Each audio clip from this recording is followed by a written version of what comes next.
간밤 뉴욕 증시가 급락세로 마감했습니다. 그리스와 포르투갈의 국가 신용 등급이 강등된 점이 유럽 재정 위기 확산에 대한 우려를 높이며 투자 심리를 위축시켰습니다. 다우는 200포인트 이상 2% 가까이 급락해 11,000선이 붕괴됐습니다. 유럽도 급락했습니다. 그리스의 국가 신용 등급이 투자 부적격 수준으로 강등된 점이 유럽 재정 위기에 대한 우려를 키웠습니다. 영국, 프랑스, 독일은 2 내지 3%대로 크게 밀렸습니다. 유가도 큰 폭으로 떨어졌습니다. 그리스의 국가 신용 등급 강등이 달러 강세로 이어졌기 때문입니다. 6월 인도분 WTI는 배럴당 2.1% 내린 82달러 44센트에 끝났습니다. 신용평가사 스탠다드앤푸어스는 그리스의 국가 신용 등급을 투자 부적격, 즉 정크 등급으로 3단계 강등했습니다. 포르투갈의 신용 등급도 종전보다 2단계 낮췄습니다. 이달 미국의 소비자 신뢰지수가 57.9로 19개월 내 최고치를 기록했습니다. 전월 52.3보다 큰 폭으로 상승했으며 월가 예상치도 웃돌았습니다. 한편 포드의 1분기 실적은 월가 예상치를 큰 폭으로 상회하며 4분기 연속 흑자 달성에 성공했습니다. 지난 분기 순이익은 21억 달러, 주당 50센트였습니다.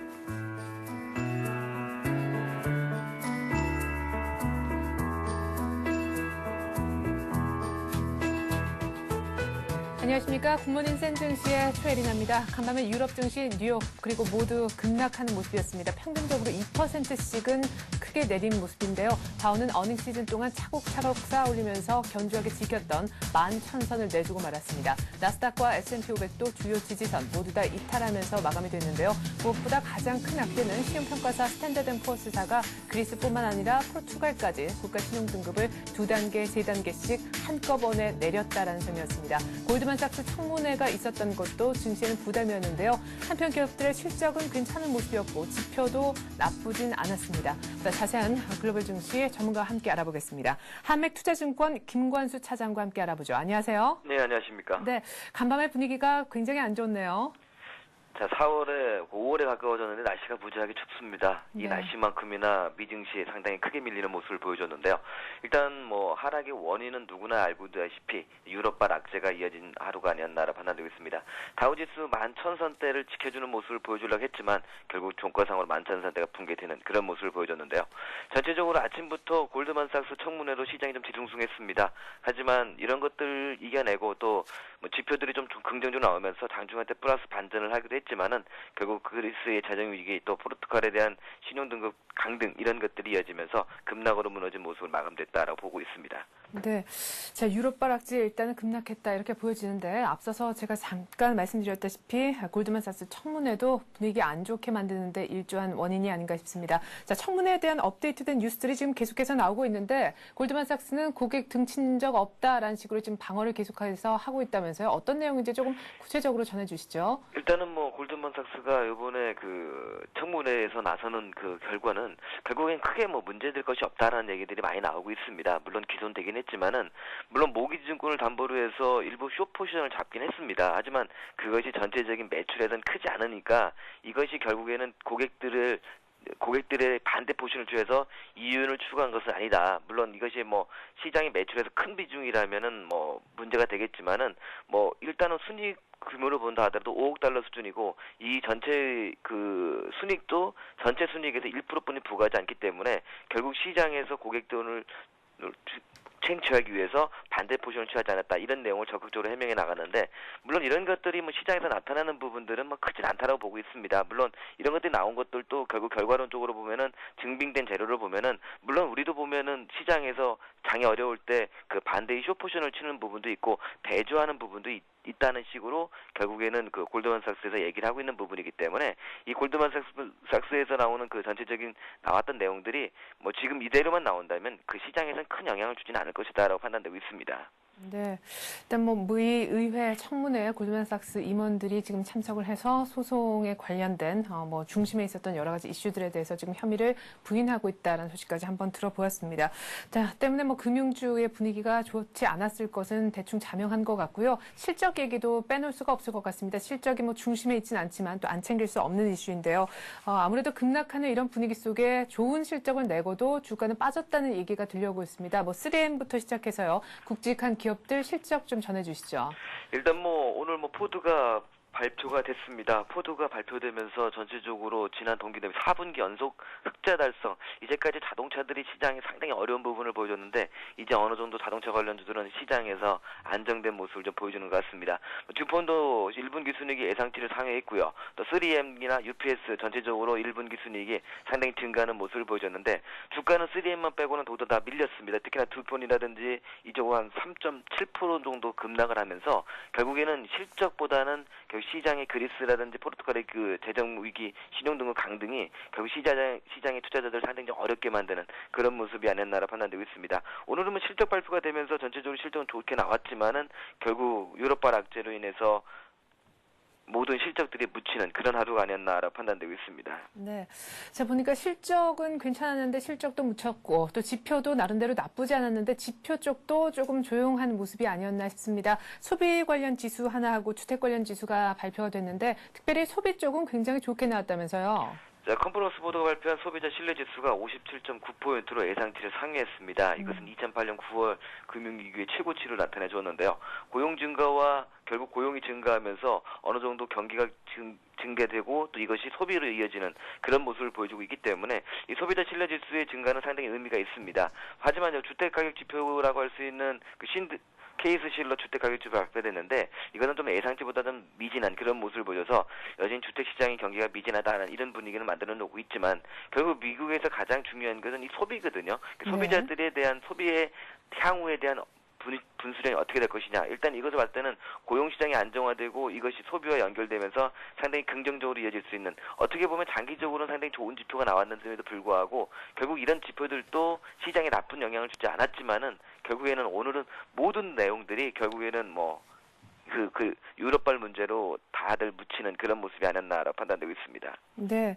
자, 그럼 이제 문제의 진짜 악재, 사실 골드만삭스 첫문회보다도 더 크게 주가를 끌어내렸던 이제 그리스, 포르투갈 얘기를 좀 해보겠습니다. 사실 앞서서 독일의 메르켈 총리가 독일 하는 거 봐서 좀 도와주겠다. 재정 감축안을 조금 더 타이트하게 구성을 해라라고 얘기를 했었는데 뭐 그때도 시장은 견주한 모습이었지만 이제 신용평가사에서 거의 정크 수준으로 장기 채권에 대한 투자 등급을 내리니까 확실히 좀 크게 반응을 하는 것 같습니다. 그리스가 3단계나 하향 조정됐다면서요. 국가신용등급이요. 예, 그리스의 국가신용등급이 BB 플러스로 3단계나 하향 조정됐습니다. 이것은 뭐 아시다시피 정크 펀드 수준의 하향 수준인데 결국에는 이것이 그리스가 그거 디폴트로 가느냐 안 가느냐의 기준점이었는데 이전부터 나왔던 이 디폴트 얘기들이 좀 더 신빙성을 갖는 그런 모습이 아닌가로 판단되고 있습니다.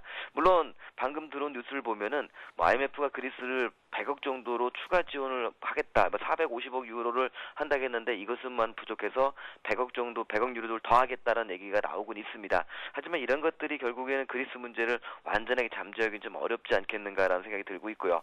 당분간은 이 그리스 문제는 여전히 이어질 수밖에 없고 특히 여기에 그리스 문제만도 좀 더 시장이 어려운데 포르투갈에 대한 재정 위기가 또 이어지면서 신용등급이 A-로 제시되면서 2단계나 또 밀렸거든요. 네. 이런 것들이 시장에 전체적으로 나온 것들은 여전히 그리스 문제뿐만 아니라 포르투갈 또 이어나서 스페인 이번도 유럽 증시에서 보면은 가장 낙폭이 심했던 중에 하나가 스페인이었습니다. 그러면 스페인도 결국 그 다음 차례는 스페인이 아니겠느냐 이런 얘기가 나오면서 유럽의 동유럽 서유럽 쪽에 이어지고 있는 이 재정 위기는 좀 더 계속적으로 이어질 수밖에 없는 하나의 근거가 계속 신용등급 하향 조정과 함께 이어질 수 있다. 이런 분위기가 상당히 크다라고 보고 있습니다. 네. 자, 일단 그리스의 문제가 포르투갈까지 일단 옮겨붙는 그런 모습 속에 IMF도 일단 더 추가적인 그런 돈을 더 투입해서 지원을 조금 더 해주겠다 이런 얘기를 한 것 같습니다. 자, 이런 가운데 루비니 교수가 아주 의미심장한 얘기를 한 것 같아요. 그리스는 글로벌 재정 위기의 빙산의 일각일 뿐이다. 그렇다면 어느 나라가 추가적으로 더 위험하다는 얘기였습니까? 일단은 세계적으로 가장 제가 볼 땐 비관 논제 중에 하나가 루비니 네. 교수라고 보고 있습니다. 물론 시장에서 이런 것들이 맞을 때도 있겠지만은 지금 그리스 재정 위기는 빙산 일각이라고 얘기를 하고 이것이 이제 유럽을 거쳐서 미국, 일본으로 가지 않겠는가 이런 얘기가 나오고 있습니다. 네. 그 이유는 뭐냐면은 결국 루비니 교수가 얘기하고 있는 첫 번째는 그겁니다.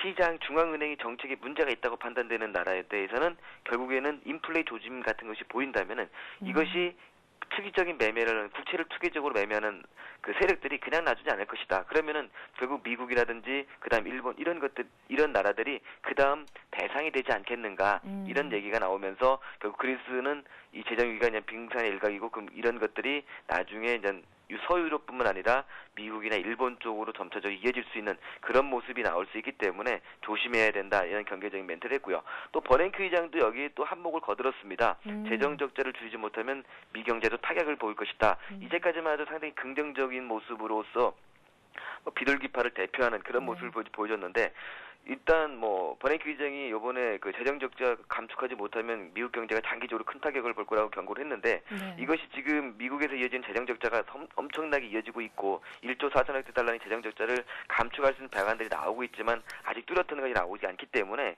이런 것들이 주적지다 보면은 결국 금리가 높아지고 이런 것들이 금리가 높아지면은 전체적인 그 국가의 채무 장기치 부채에 대한 상환 비용도 늘어나기 때문에 결국엔 이런 것들이 연쇄적으로 이어질 수 있기 때문에 결국 그 버냉키 의장도 지금 빨리 재정 적자를 줄여야만 미국 경제가 안정적으로 이어갈 수 있다라고 경고를 내놓았는데 이런 것들이 악재들은 한 번에 겹친다고 루비니 교수가 얘기하고 난 다음에 버냉키 의장도 이런 얘기를 하면서 결국 시장 심리는 더욱더 악화되는 그런 모습을 보여준 것이 아닌가라 판단되고 있습니다. 네, 그리스 신용 등급이 정크 수준, 투자하기에 부적격한 수준으로까지 강등된 상황 속에서 미국도 안전하지 않다, 일본도 불안하다 이런 얘기까지 나온 것 같습니다. 어쨌거나 재정 위기가 정말 주변 국가로 우려했던 대로 조금 확산되는 모습이 아닌가 싶긴 한데 좀 하나 여쭤보고 싶은 건요. 그리스는 원래 위험하다라는 걸 알고 있고 포르투갈마저 같이 강등됐다라는 점도 조금은 좀 불안한 그런 요소 중에 하나인데 스페인도 걱정이란 말이에요. 지금 포르투갈, 스페인 모두 다 제2의 그리스다라는 별명도 붙어 있지 않습니까? 스페인이라든가 포르투갈에 대해서는 저희가 어느 정도 수준으로 걱정을 해야 됩니까? 일단 그리스는 그 상처가 골마서 터진 상태고요. 예. 아직까지 포르투갈이나 스페인은 이제 골머가고 있는 그런 모습이 아닌가 판단되고 있습니다. 물론 빨리 치유를 한다면은 거기서 안정을 찾을 수 있겠지만 결국에는 이것이 재정 적자가 계속 누적되고 경기가 계속적으로 활성화되지 못한다면은 결국에 이것도 그리스 문제처럼 터질 수밖에 없지 않겠는가. 물론 그리스가 전체적으로 출발할 때도 결국 이런 문제점에서 출발했거든요. 그렇다면 당분간은 포르투갈이라든지 스페인 이런 쪽도 결국에는 터지지 않을 뿐이지 터질 가능성이 높다라고 얘기를 하고 있습니다. 그것이 이제 출발점을 보는 것이 이 신용등급의 강등도 결국에는 그런 출발점, 그러니까 신용 위기의 출발점이 아닌가 이런 생각이 들고 있습니다. 예, 사태가 더 커지기 전에 포르투갈, 스페인 좀 잘 재정 감축을 했으면 좋겠는데 말이죠. 그게 또 얘기만큼 쉽지 않은 게 또 문제인 것 같습니다. 자, 유럽도 급락했다고 들었습니다. 3%대로 밀린 것도 있고 당장 그리스 증시가 얼마나 빠졌는지 궁금하네요. 일단은 유럽 증시는 급락의 모습으로 무너졌습니다. 아시다시피 전체적인 어떤 것이 더 많이 빠졌다, 덜 빠졌다 이렇게 얘기할 정도로 모르겠고 프랑스가 한 3.8포인트 빠졌고 그리고 그 독일 같은 경우도 2.7%, 영국도 2.6% 정도 하락을 했는데 그 스페인은 4.7% 정도의 급락의 모습을 보여줬습니다. 일단은 전체적으로 시장에서 나타나는 유럽 증시의 충격은 상당히 큰 그런 모습을 보여주고 있고 당분간은 그 유럽 증시가 내려가는 각도가 너무 컸기 때문에 결국 추가적인 하락에 대한 그 모습이 나타날 수밖에 없지 않나 이런 생각이 들고 있습니다. 또 그리스도 급락의 모습으로 무너지는 그런 모습을 보여줬는데 전체적으로 시장에서 나타나고 있는 그 유럽의 급락의 모습은 너무나 장대 연봉이고 결국에 이 장대 연봉이 시장을 어느 정도는 받쳐주기엔 좀 어려운 그런 당분간은 바로 회복하기엔 좀 어려운 그런 모습을 보여주고 있기 때문에 결국 유럽 증시에 대한 급락의 모습이 당분간은 시장을 좀 더 억누르는 그런 모습을 보여주지 않겠는가 이렇게 판단되고 있습니다. 네, 그리스 디폴트 우려가 다시금 제기되면서 유럽 증시 모두 다 뉴욕처럼 급락했다라는 얘기를 하셨는데요. 유가도 많이 떨어졌다면서요. 유로화가 2개월 내 최저치를 기록했다고요? 자, 유가도 2.1% 하락하면서 82.44달러로 마감이 됐습니다. 결국 유가의 급락의 모습. 유가도 결국 달러와 강세가 다시 이어지고 있기 때문에 반등을 줬는데 그렇다고도 달러와도 의미 있는 그런 모습을 보여주는 건 솔직히 아니겠죠. 전체적으로 시장에서 나타나고 있는 유가의 하락은 당분간 좀 더 이어질 수밖에 없습니다. 유로화의 강세가 다시 이어지고 달러와 약세가 이어진다면은 반등을 줄 수 있겠지만은 결국 상품 가격들의 약세가 좀 더 이어질 수 있는 그런 위치에 놓여져 있고 뭐 다만 이제 안전자산 선언으로 해서 금값은 상승세를 보여주긴 했지만은 결국 금값 상승도 큰 뭐 의미는 있는 모습은 아니고요. 당분간 뭐 유가도 시장은 그 그리스 문제를 계속적으로 반영할 것 같습니다. 그래서 달러가 약세를 보여준다면은 유로화가 약세를 보인다면 여전히 뭐 유가도 크게 올라올 수 있는 그런 영향은 크지 않나 이렇게 보고 있습니다. 네, 또 뭐 공급 과잉 얘기가 있어서요. 유가도 이제 배럴당 85달러도 조금은 시간이 걸릴 것 같다는 생각도 듭니다. 자, 간밤에 사실은 FOMC 회의가 열렸을 것 같은데 이 FOMC 회의가 이틀간에 걸쳐서 이제 오늘 밤에 최종적인 결과가 공개돼서인지 간밤에 있었던 그 첫날의 회의에 대한 내용은 아직까지 뉴스화되고 있지는 않은 것 같습니다. 일단 오늘 밤에 있을 일정 그리고 기업들의 실적 스케줄도 한번 좀 챙겨주시죠. 네. 자, 오늘 가장 뭐 중요한 건 실적도 상당히 중요합니다. 오늘 뭐 실적 발표가 되는 것은 뭐 다우케미칼이라든지 뭐 코닝 그리고 비자 이런 정도가 이제 발표가 되는데 뭐 실적은 상당히 뭐 긍정적인 모습을 나타날 수 있는 그런 모습이죠. 왜냐하면 S&P 500 지수에서 해당되는 80%가 1분기에 예상 실적보다 상회하면서 서프라이즈 수준을 보여주고 있기 때문에 뭐 실적에 대해서는 크게 뭐 지금 시점에서 실적이 나쁘다 이렇게 얘기하지 않을 것 같습니다. 어닝 시즌이 이번에 상당히 기대치 이상으로 나왔기 때문에 그런데 뭐 중요한 것은 이런 부분들도 뭐 중요하지만 내일은 진짜 알다시피 FOMC에 나오고 있는데 뭐 전체적으로 나오는 내용들은 대등소이할 것으로 보입니다. 하지만 지금 FOMC에서 가장 나오는 내용은 금리의 그 출구 전략인데 출구 전략의 내용들은 뭐 크게 나오지는 않을 것 같고요. 그 대신에 이제 고용 시장이 어떤 식으로 이어지고 있느냐를 우리가 한 번 정도 더 체크를 해봐야 될 것 같습니다. 지금 가장 미증시에서도 어려운 것이 주택과 고용인데 결국 주택시장 같은 경우는 어느 정도는 실마리를 풀어가는 모습이 지난주에 발표된 신규 주택 판매에서도 좀 좋은 모습을 보여줬기 때문에 어느 정도는 좀 안정화되고 있다라고 볼 수 있는데 고용시장은 아직까지는 그렇게 뭐 크게 개선되는 모습을 보여주지 못하고 있거든요. 그러면 고용 지표에 대해 고용에서 FOMC도 어떤 모습을 보여주는지 한번 우리가 지켜볼 필요가 있겠고 또 우리 증시에서는 오늘 LG전자나 현대백화점 CJ가 그 실적을 발표합니다. 그러니까 LG전자나 현대백화점 CJ가 이제 어느 정도의 실적을 보여주는지도 한번 체크하면서 뭐 결국 우리 증시도 어닝 시즌에 어느 정도 이런 종목들이 선방을 해주는지 한번 지켜볼 수 보는 그런 하루가 되었으면 합니다. 네, 잘 들었습니다. 한맥투자증권의 김관수 차장과 함께했습니다. 말씀 고맙습니다. 네, 감사합니다.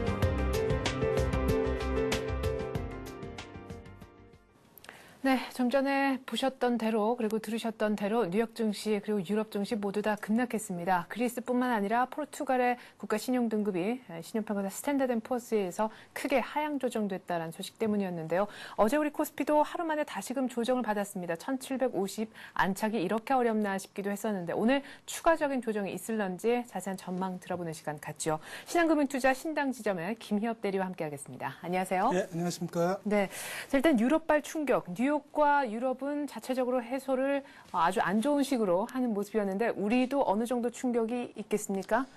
예, 없을 수가 없을 것 같습니다. 이제 시점이 더 중요한데요. 어제 그리스의 시정 등급 강등이 있었는데 그 내용을 좀 봐야 될 것 같습니다.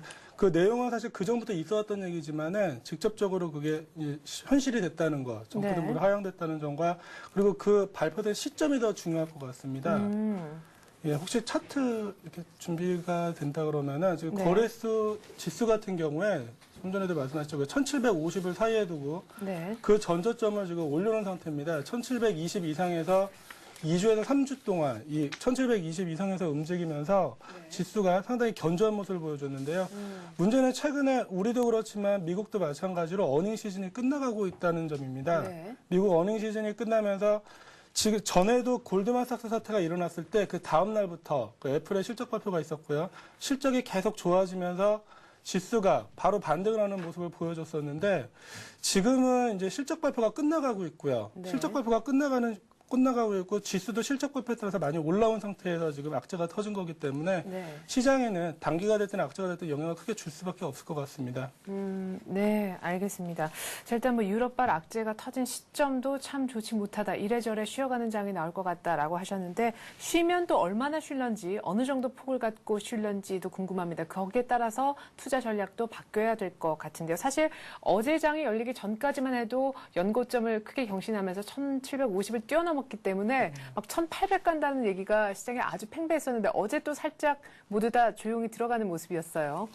제가 그 전부터 항상 말씀을 드린 게 예. 이제 오를 때마다 좀 그 현금 비중을 늘리려고 말씀을 계속 드렸었습니다. 그럴 수밖에 없는 게 지금 올라온 가장 큰 이유가 실적입니다. 실적이 좋고 계속해서 어닝 서프라이즈가 생각보다 많이 나오고 있었기 때문에 네. 지수도 많이 오르고 조정 없이 또 외국인 매수가 계속됐고요. 네. 그런데 문제는 이제 이후입니다. 이달 다음 중순까지 해서 5월 중순까지 하면 실적 발표가 끝나고 주요 기업들 같은 경우 4월경에 거의 다 실적 발표가 끝납니다. 네.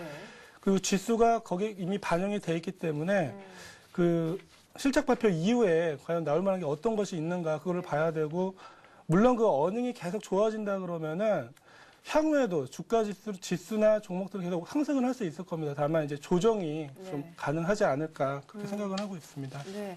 자, 그럼 좀 정리를 해서요. 오늘 우리 시장에 영향을 줄 만한 변수를 조금 챙겨보죠. 일단은 유럽발 충격에 대한 얘기는 저희가 한번 들어보았고요. 예. 어제 장도 좀 봐야 될 것 같습니다. 결과적으로는 어제 그 유럽발 충격이 오면서 미국과 유럽 증시 모두 하락을 했었는데요. 네. 어제 시장에서 어느 정도 좀 그런 모습을 좀 일부 보여준 면이 있습니다. 그래서 어제 시장을 한번 말씀을 드려보겠습니다. 네. 최근 그 지수 계속 상승을 하면서 어닝 서프라이즈와 지표 호전 등 호재가 계속 됐습니다. 네. 한국은행이 어제 발표한 자료에 따르면 2010년 1분기 실질 국내 총생산이 그 전년 동기 대비 7.8%를 기록을 했습니다. 이는 2002년 4분기 8.1% 이후 가장 높은 성장률입니다. 또한 그 전분기 대비 성장률은 1.8%로 그 작년 4분기 0.1%를 크게 웃돌면서 5분기 연속 플러스 성장을 기록을 했었습니다. 네. 기록을 했습니다. 다만 어제 경제 성장률이 7년 내 최대로 발표가 됐음에도 외국인 매수가 970억 원에 그친 점 그리고 약간 그 지수가 하락한 면에서 그 재료 노출에 따른 외국인 매수 규모 약화와 그 지수 하락에 대한 의구심이 좀 생긴 하루였습니다. 네. 또 어제 시장을 보면은 코스피 시장에서 그 우선주가 집단적으로 상한가에 오르는 모습을 이미 예, 보여줬었습니다. 맞아요. 예. CJ푸드 우선주나 신한우선주, SK네트워크 우선주 등 우선주들이 그 무더기로 상한가를 기록을 했습니다. 네. 한 이틀 정도 우선주에 지금 강세가 있었는데요. 네. 과거의 예를 봤을 때 우선주 급등은 그 강세장 후반부에 본주와의 계류율 증가로 인해서 그 투기적 거래가 유입이 되면서 장 막판에 상승을 하는 경향을 보여준 경우가 많습니다. 네. 이런 부분들이 지금 오늘 하락을 어느 정도 좀 예견이 돼서 미리 시장에서 움직인 게 아닌가 좀 그런 면을 좀 볼 수 있었습니다 어제. 예. 네. 자, 뭐 경제 성장률이 고공비행을 하고 있긴 하지만은 일단 실적 모멘텀 자체가 둔화되고 있는 것도 좀 살펴봐야 되겠다라고 얘기를 하셨었고 우선주가 급등하고 있다라는 것도 어떻게 보면 단기 고점에 대한 시그널일 수도 있다. 이런 뉘앙스로 얘기를 조금 하셨는데 자, 그러면 앞으로 시장이 어떻게 된다는 건가요?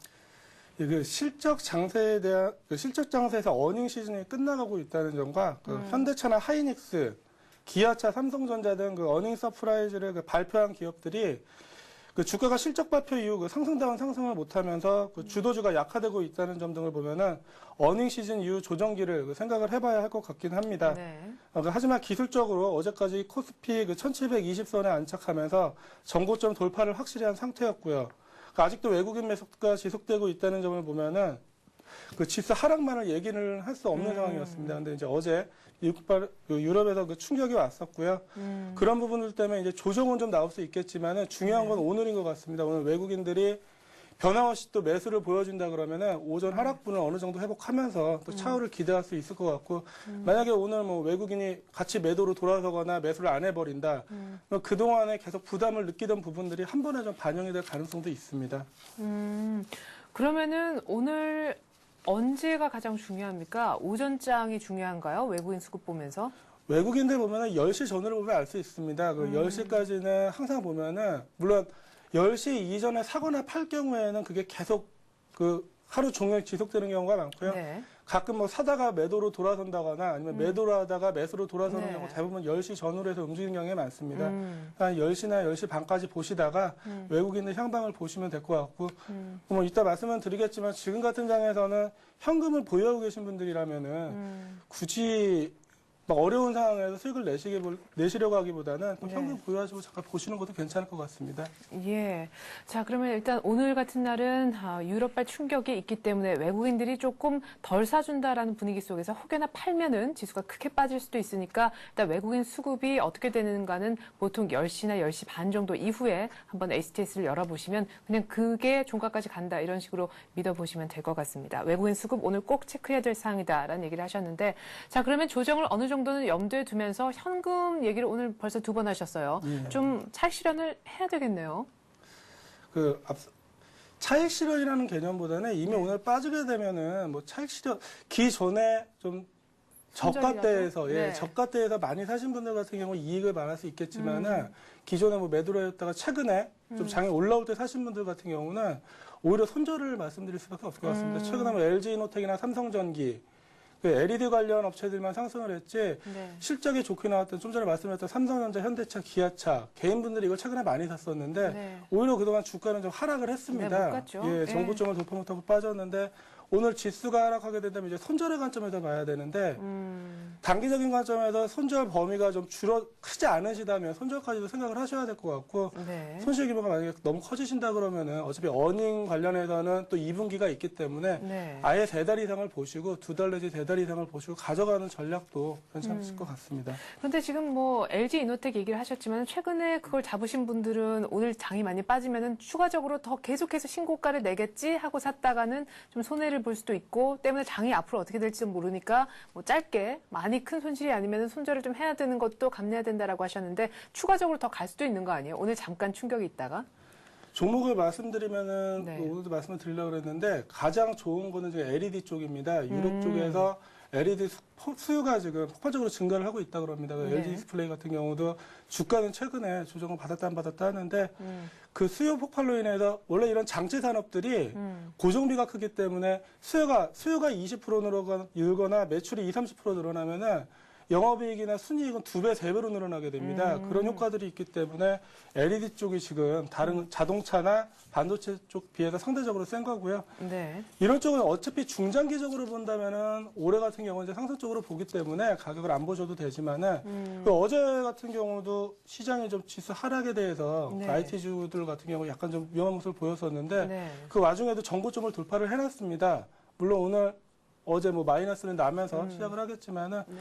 정고점을 돌파를 할 수 있느냐 없느냐는 어차피 외국인 매수와 차후를 보고 결정을 하셔야지 네. 미리 예단을 하실 필요는 없을 것 같습니다. 그러면 정리를 좀 해주시죠. 포트폴리오를 현금도 가지고 있어라라고 하셨고 LED는 그야말로 유망하다라고 하셨는데 어떤 식으로 포트폴리오를 좀 짜면 좋을까요? 지금 장세가 뭐 오늘 같은 경우는 이제 빠져서 시작을 할 것 같고요. 한번 봐야겠지만은 그 지금 좀 불확실한 장인 것 같습니다. 그렇다고 확실히 빠진다라고도 말할 수 없는 게 오늘 미래도 또 외국인 들어온다 그러면은 위해로 또 선전하는 장이 펼쳐질 수도 네네. 있습니다. 그럴 경우 역시 포트폴리오 짜는 방법이 가장 좋아 보이고요. 네. 그 IT 업종 내에서 지속적으로 정고점 돌파하고 있는 LG이노텍, 삼성전기 이런 LED 업종을 일부 편입을 하시면 될 것 같고 네. 그 우선주의 상승에서 보듯이 그 상대적으로 덜 오른 업종, 뭐 제지나 화장품, 의류 업종도 일부 편입을 해보셔도 될 것 같습니다. 또한 최근 시장 상황을 보면서 그동안 직수 상승에서 소외됐던 개인들이 코스닥 시장에서 수익률 게임을 할 가능성도 가지고 있기 때문에 네. 코스닥 시작도 그 지속적으로 관심을 가지고 보셔야 할 것 같습니다. 네. 또한 그 재료 소진 등을 이유로 기존 주도주들이 하락 시에는 그 하락을 이용한 매수도 하셔야 되기 때문에 현금도 어느 정도 계속 가지고 가셔야 될 것 같습니다.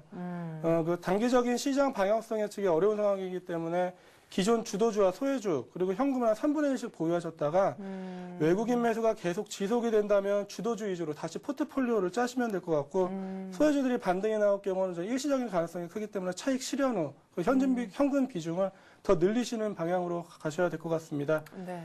그리고 말씀드렸듯이 기존 주도주들의 그 조정이 나올 경우에는 현금으로 다시 또 매수를 하는 방법도 그 방법으로 접근을 하시면은 시장이 움직이는 방향으로 그러게요. 전체 계좌 비율을 좀 맞춰가실 수 있을 것 같습니다. 네, 일단은 지금 시장이 어디로 튈지 모르는 상황이기 때문에 요것도 조금, 요것도 조금, 요것도 조금 이렇게 해서 3분의 1씩 일단은 균등하게 갖고 있다가 시장이 흘러가는 쪽으로 조금 더 비중을 늘리는 그런 좀 명민한 전략을 얘기를 하셨습니다. 그런데 일각에서 보니까요, 이제 대형주들이 말씀하셨듯이 뭐 슬슬 약간 고점에 대한 부담을 느끼는 그런 모습 속에 전고점 돌파를 좀 힘겨워하고 있는 그런 종목들도 일부 눈에 띄고 있습니다. 실적 뭐 얘기가 나오지만 오히려 하락하고 있는 종목들도 눈에 띄는 가운데 이제는 중소형주의 실적이 공개되니까 아까 뭐 얘기하셨던 장비나 네. 부품도 사실은 작은 종목이고 이쪽을 조금 들여다봐야 된다라는 얘기가 많아요. 그 거래소 대형주들의 그 힘이 모자라는 모습인데요. 지금 같은 장에서는 이제 중소형주 관심을 가져야 할 것 같습니다. 항상 보면 역사적으로도 그 상반기 어닝 시즌 이후에는 코스닥이 상대적으로 그 강세를 보였던 점을 생각을 해야 될 것 같습니다. 네. 근데 뭐 IT 쪽은 이미 거래소 지수들이 그 거래소 IT 쪽이 올라가면서 관련된 업체들은 오를 만한 건 다 좀 오른 것 같습니다. 네. 그래서 오늘 제가 말씀드릴 만한 거는 이제 게임 업체들이 다음 주까지 해서 주요 인터넷 게임주 실적 발표가 예정되어 있습니다. 네. 그 양호한 실적이 예상되는데요. 그 게임 업체의 경우 내일 그 4월 29일 네오이즈 게임즈와 CJ 인터넷, 4월 30일에 NHN, 5월 7일 NC소프트가 각각 실적 발표가 예정되어 있고요. 실적이 다 좋은가 봐요. 예, CJ 인터넷도 실적은 괜찮은데 CJ 인터넷에 대해서는 좀 안 좋은 얘기들이 조금은 있고요. 그냥 네. 다른 업체들, 네오이즈 게임즈나 NHN, NC소프트 같은 경우는 뭐 실적 계다가는 지금 상당히 큰 상황입니다. 네, 그래요. 특별히 지금 어닝 시즌에 있어서 실적을 안 볼 수가 없고 중소형주 보라라는 얘기도 있기 때문에 그러면은 게임주 중에서 한 종목만 얘기를 좀 들어보는 시간 갖죠. 예, 그 네오이즈 게임즈입니다. 그 네오이즈 게임즈의 그 해외 로열티 매출은 한 1,005억 원으로 그 전년 대비 61.8% 증가할 것으로 보입니다. 그 네오이즈 게임즈가 중국 시장에서 지금 사업을 진행하는 부분이 좀 큰데요. 네. 중국 온라인 게임 시장은 그 전년 대비 34% 성장을 했고, 특히 온라인 게임 중 2005년 10.1%에 불과했던 그 캐주얼 게임 비중이 네. 2009년 36.5%로 급증하면서 캐주얼 게임 중심의 서비스를 하고 있는 텐센트를 보유한 동사의 수혜가 예상이 되고 있습니다. 또한 그 최근 위안화 절상이 논의되고 있어 그 중국 서비스 비중이 높은 네오이즈 게임즈의 해외 로열티 매출액 전망도 긍정적일 것으로 보입니다. 예. 또 국내에서도 신규 게임 출시와 함께 2010년 월드컵 수혜로 스포츠 게임 매출 성장이 기대되는 등 실적 성장세를 지속을 할 것으로 보입니다. 네, 자 가격 얘기가 일단 궁금한데 말이죠. 실적 발표를 코앞에 두고 있는 네오이즈 게임즈 수급은 어땠는지, 최근에 주가 흐름은 어땠는지 기술적인 얘기도 짧게나마 들어보죠. 예, 지금 보시면 어제 같은 경우 그 전에 4월 16일 이때만 양봉이 났었는데요. 네. 이때 이게 산 게 이제 외국인들입니다. 최근 한 3달 정도 매수를 안 해주면서 1차 매물벽에서 39,000원까지 갔다가 38,000원까지 일부 좀 조정을 받은 상태입니다. 제가 지금 매수가는 한 37,500원으로 일단 적어놨었는데 어제 그 그리스발 문제가 생겼기 때문에 딱 가격을 매수가를 딱 말씀을 안 드리겠습니다. 네. 오늘 굳이 뭐 매수를 안 하셔도 될 것 같고요. 만약에 시장 충격이 예상외로 크다 그러면은 오늘 오전에 큰 폭의 하락이 있다면 매수를 해보셔도 되지만은 굳이 뭐 매수가 37,500원 이거 연연하실 필요는 없을 것 같습니다. 네. 근데 내일 실적 발표가 있고 오늘 충격이 예상보다 크지 않다 그러면은 네. 뭐 상승 가능해 보이고요. 그 실적도 네. 상당히 좀 원인 서프라이즈가 나올 걸로 예상을 하고 있습니다. 네. 그럼 오늘 못 사면 내일 오전에라도 사라는 얘기신가요? 이제 충격을 봐야 될 것 같습니다. 오늘 아예 충격이 많이 받는 상황에서도 실적 재료 이런 거 발표 계기로 해서 좀 버텨준다 그러면은 한번 들어가 보셔도 될 것 같고 네. 힘없이 밀린다면 뭐 내일 오전이나 오늘 후장에 분할 매수도 한번 좀 가능하지 않을까 싶습니다. 예. 뭐 지금 매수가는 그래서 딱히 얘기를 못 하겠다 얘기를 하셨고 목표가는 어느 정도? 목표가는 이제 기존 같은 경우 한 43,000원 정도, 전고점 정도를 생각을 하고 있습니다. 그 네. 증권사 목표가들은 5만 원 이상들이 많이 나오고 있는데요. 지금 상황에서 바로 그 정도까지 예측하기는 어려울 것 같고 네. 전고점 정도 생각하시면 되고 손절가는 한 36,000원 정도 생각을 하시면 될 것 같습니다. 네. 그래요. 당장 내일 실적을 내놓게 되는 네오이즈 게임즈에 대한 얘기까지 들어봤습니다. 신한금융투자 신당지점 김희엽 대리와 함께했습니다. 말씀 잘 들었습니다. 네, 감사합니다.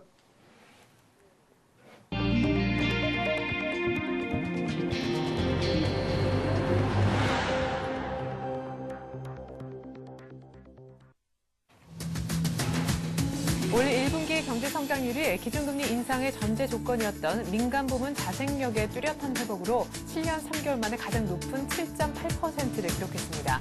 한국 경제가 거의 정상 궤도에 올라온 셈인데요. 이에 따라 금리 인상을 비롯한 정부의 출구 전략에도 한층 속도가 붙을 것으로 보입니다. 정부가 결국 외환 시장 개입에 칼을 뽑았죠. 눈에 보이지 않게 미세 조정만 해오다가 1,100원 선이 위협이 되자 작심한 듯이 어제 강력한 개입 의사를 피력을 했는데요. 이제 정부가 일정 수준의 환율 라인을 방어하겠다 이런 속내를 드러낸 셈인데 과연 1,100원 선 사수가 가능할까요? 북한이 금강산 관광지군의 투자기업의 민간 소유 부동산에 대한 동결 조치를 어제 집행을 했습니다. 현지 투자업체와 또 현대아산 소유 부동산에 이어서 오늘 30일까지는 나머지 잔여 부동산도 마저 동결한다는 방침을 갖고 있는데요. 이에 우리 정부는 용납할 수 없다면서 강력히 대처할 뜻을 분명히 보였습니다. 법정 공휴일이 주말과 겹치면 평일에 쉴 수 있도록 하는 대체 공휴일제 국회 처리가 흐지부지됐습니다. 기업들이 비용 부담 증가와 산업 현장에 혼란을 들어 강하게 반대를 하자 소관 상임위 소속 여야 의원들마저 4월 처리를 보류했기 때문인데요. 5월은 지방선거 일정으로 바쁠 텐데 대체 공휴일제 6월엔 처리가 가능할지 자세한 얘기 나눠보도록 하겠습니다. 중국 정부가 오는 5월 1일부터 외국 기업의 정보기술 보안 강제인증제를 시행하기로 했습니다. 이에 따라 우리나라 IT 제품의 기술 유출에 비상이 걸렸는데요. 13개 품목의 정보보안 제품이 주 대상이라고는 하지만 해석학에 따라 모든 IT 제품이 해당될 수 있기 때문입니다. 이 같은 내용 바탕으로 해서 오늘 이슈는 서울경제신문 이혜진 기자와 함께하겠습니다. 안녕하세요. 예, 안녕하세요. 네, 어제 우리나라 1분기 GDP가 발표가 됐습니다. 예상도 크게 하긴 했었지만 예상치를 오히려 웃도는 7.8%라는 전년 동기 대비 어닝 서프라이즈를 기록을 했는데 무엇보다 전분기 대비해서도 1.7%나 올랐다고 하죠. 자세하게 다시금 한번 정리를 해서 들어볼까요? 예, 어제 한국은행이 1분기 GDP 성장률 속보치를 내놨는데요. 네. 예, 전년 동기 대비 7.8% 성장한 것으로 나타났습니다. 7년여 만에 7%대로 올라서면서 상승세에 탄력이 붙는 모습인데요. 경제 회복기에는 전년 동기 대비보다 전분기 대비를 많이 참조를 하는데 전분기 대비를 해서도 1.8% 이상 1.8% 성장했습니다. 이는 최근에 한국은행이 내놓았던 전망치보다도 0.2%포인트 높은 수준인데요. 예상치를 웃도는 어닝 서프라이즈라고 할 수 있겠습니다. 네. 경제가 거의 정상 궤도로 복귀했다. 어제 한국은행 경제통계국장이 기자회견을 하면서 이같이 밝혔는데요. 앞으로의 전망도 상당히 좋은 편입니다. 네, 이렇게 1분기 GDP가 굉장히 좋게 나오면서 올해 전체 경제 성장률도 훨씬 더 위쪽으로 올라가지 않을까 싶은데 어쨌거나 이렇게 좋은 성장률을 보일 수밖에 없었던 배경이 무엇보다 궁금한데요. 예, 수출과 정부 지출이 쌍끌이를 했다. 이렇게 표현할 수가 있겠습니다. 무엇보다도 수출이 가장 효자 노릇을 톡톡히 해냈는데요. 네. 상품 수출은 전분기 대비 3.4%, 전년 동기 대비 21% 증가했습니다. 지난 4분기에 상품 수출이 다소 주춤하면서 마이너스 성장을 했었는데요. 다시 올해 1분기에 반도체와 LCD 자동차를 중심으로 수출이 늘어나면서 플러스 성장 우세로 돌아섰습니다. 네. 또 이번 분기 전체 GDP 성장률 1.8% 중 1.5%가 이 상품 수출의 기여에 의한 것이라는 분석이 나왔는데요. 네. 운수 보관이나 유통업, 수출 연관 업종에 대한 간접 효과까지 감안하면 상품 수출에 따른 효과는 더욱 크다 이렇게 볼 수 있겠습니다. 네. 정부 지출도 어닝 서프라이즈의 견인차 역할을 했는데요. 정부 소비는 올해 1분기에 전년 동기 대비 5.7% 성장했습니다. 건강보험 급여 확대에 따른 사회보장 지출 증대가 그 원인이었습니다. 네. 자, 수출과 정부 지출 쌍끌이 때문에 이렇게 1분기 GDP 성적이 좋았다라고 하셨는데 그렇다면 가장 정부가 중요한 기준금리 인상의 잣대로 삼고 있는 민간 부분 회복력, 요 자생력, 요 부분은 어떤지요? 예, 민간 부분 자생력도 지난 1분기에도 계속 회복 중인 것으로 확인이 됐습니다. 우선 민간 소비가 의류, 신발 등 준내구재를 중심으로 0.6% 증가했고요. 설비 투자도 전분기 대비 1.5% 늘어났습니다. 그러나 수출이나 정부 지출은 금융위기인 2008년 3분기 수준을 지금 넘어선 상태인데 아직 민간 소비는 97%까지밖에 오지 않은 상태입니다. 아직 민간 자생력 회복세가 2% 부족하다 이렇게 표현할 수 있겠습니다. 네. 자, 이렇게 해서 거의 뭐 하나의 기업으로 본다면 어닝 서프라이즈를 낸 한국경제 1분기 성적표에 대한 얘기를 들어보았습니다. 어제 외환시장 얘기를 안 할 수가 없겠는데요. 스무딩 오퍼레이션이라고 하죠. 미세 조정 정도로만 개입하려고 했었던 것 같은데 정부 당국이 이제 좀 많이 원달러 환율이 내려가면서 원화 강세가 심해지자 쏠림 현상이라고 판단을 했는지 드디어 강력한 구두 개입에 들어가기 시작했습니다. 어제 정말 환율 시장 흐름을 보니까 아주 일순간에 10원이 확 뛰더라고요. 예, 그렇습니다. 어제 정부가 드디어 올 들어 처음 구두 개입을 비롯한 실력 행사까지 나섰는데요. 네. 어제 기획재정부 김익주 국제금융국장은 현재 환율 시장의 쏠림이 과도하다. 정부가 적절한 조치를 취하겠다. 이렇게 공개적으로 밝혔습니다. 네. 이렇게 구두 개입과 동시에 외환시장에서는 달러화를 매수하는 그 실력 행사에도 나섰는데요. 네. 이에 따라 장중에 1,103원이었던 환율이 순식간에 12원이나 튀어 올라서 1,115원까지 올랐습니다. 결국 종가는 전날보다 6원 오른 1,110원에 마감했습니다. 그렇죠. 예. 자, 그러면 정부가 공수표를 날리는 것이 아니라 정말 본격적인 개입 의사를 밝힌 것으로 볼 수 있다라는 말씀이신 것 같은데 정부 뜻대로 앞으로 이 서울 외환시장이 움직여주는가 이게 관건일 것 같네요. 네. 지금 워낙 강세 여건이 대내외적으로 그 형성이 많이 돼 있습니다. 우선 위안화 절상에 따른 아시아 통화가 동반 강세를 보이고 네. 있는 가운데 외국인의 주식 매수가 계속되고 있고 삼성생명 상장에 따른 환전 수요도 이어지고 있는 상황인데요. 네. 그래서 그동안 1,100원이 깨지는 거는 좀 시간 문제다 이런 네. 인식이 확산돼 있었습니다.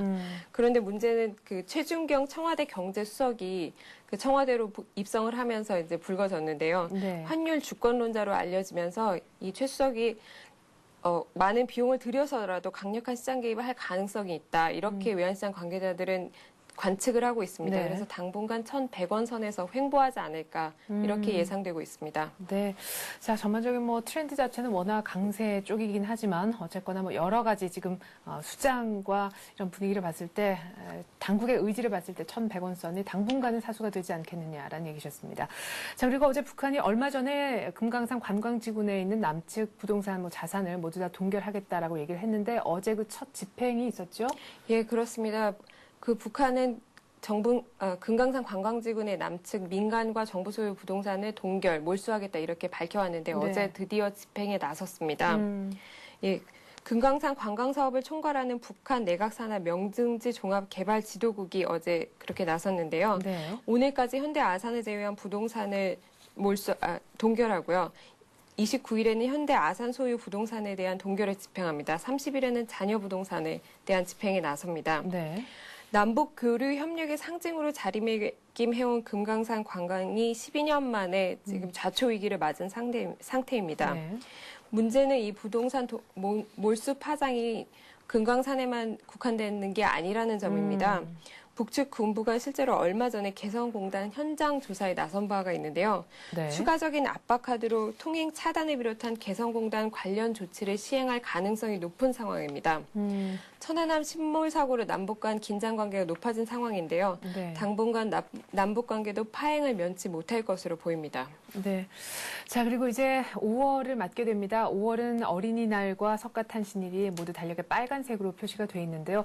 특별히 지난해는 어떻나 좀 생각을 해보면 이렇게 공휴일과 주말이 겹치는 바람에 좀 안타까워했던 직장인분들이 많으셨던 것 같습니다. 이렇게 공휴일과 주말이 겹치면 평일에 못 쉬었던 것을 쉴 수 있도록 하는 이른바 대체 공휴일제 이것에 대한 입법 관심이 높아질 수밖에 없는데요. 국회에서 그러나 처리가 좀 흐지부지 됐다고 합니다. 지금 현재 어느 정도 진행이 되고 있나요? 예, 대체 공휴일제 그 해당 상임위원회인 행정안전위원회가 4월 국회 마지막 회의에서 대체 공휴일제 처리를 보류하기로 결정을 했습니다. 얼마 전까지만 해도 국회의원들은 6월 지방선거를 의식해서 이 법안 처리를 추진해 왔는데요. 재계의 반발과 이에 공감한 정부의 우려가 이어지면서 국회 역시 입장을 바꿨습니다. 네. 지방선거 일정으로 바쁜 5월에도 사실상 논의가 불가능하고 6월 지방선거 이후에는 상임위원들이 새로 완전히 교체가 되면은 네. 논의는 다시 원점부터 시작되게 되는데요. 그래서 당분간 그 대체 공휴일제 처리는 힘들 것으로 보입니다. 네. 네, 아무래도 재계는 비용 들고 생산성 악화된다라면서 반대하는 입장일 것 같습니다. 자, 그리고 중국 정부가 외국 기업 제품의 핵심 기술을 공개를 하지 않으면 수출을 아예 못하도록 하는 제도를 지금 시행하려고 한다고 합니다. 이른바 보안 강제 인증제라는 것인데요. 국내 IT 업계에 비상이 걸렸겠군요. 예, 그렇습니다. 중국이 외국 기업이 납품하는 IT 제품에 대해서 보안 강제 인증제를 1일부터 실시하기로 했습니다.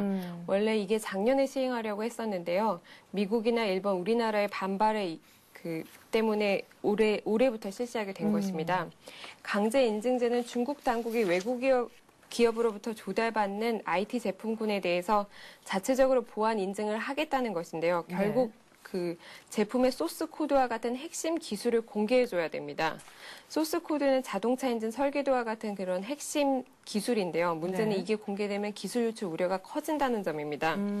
업계에서는 중국 당국이 노트북이나 PDA 같은 제품으로도 이 강제 인증제를 확대 실시할 가능성이 있다고 보고 있는데요. 현재 정부로서도 뾰족한 대책이 없어서 그냥 면밀히 모니터링을 하고 있다 이런 수준입니다. 네. 잘 들었습니다. 설근재 신문 경제부에 있는 이혜진 기자와 함께했습니다. 이 기자 수고 많았습니다. 네, 감사합니다. 네, 간밤에 열린 뉴욕 증시, 유럽 증시 모두 다 2%대로 급락 마감했습니다. 폭락이라고 표현한 곳도 있더군요. 신용평가사 스탠다드앤푸어스사가 그리스의 국가 신용 등급을 거의 투자하기에 부적격한 정크 수준으로 3단계나 끌어내렸다는 소식이 있었고요. 더불어서 포르투갈의 국가 신용 등급, 장기 국가 채권에 대해서도요. 그 등급을 2단계나 한꺼번에 일시 내렸다는 소식이 가장 큰 악재였다고 보여집니다. 다우는 7거래일 만에 하락하면서요. 보름 동안요 지켜왔었던 11,000선을 내주고 말았습니다. 오늘 우리 장에는 어느 정도까지 영향을 줄까요? 저는 출발 센 증시로 다시 돌아오겠습니다. 고맙습니다.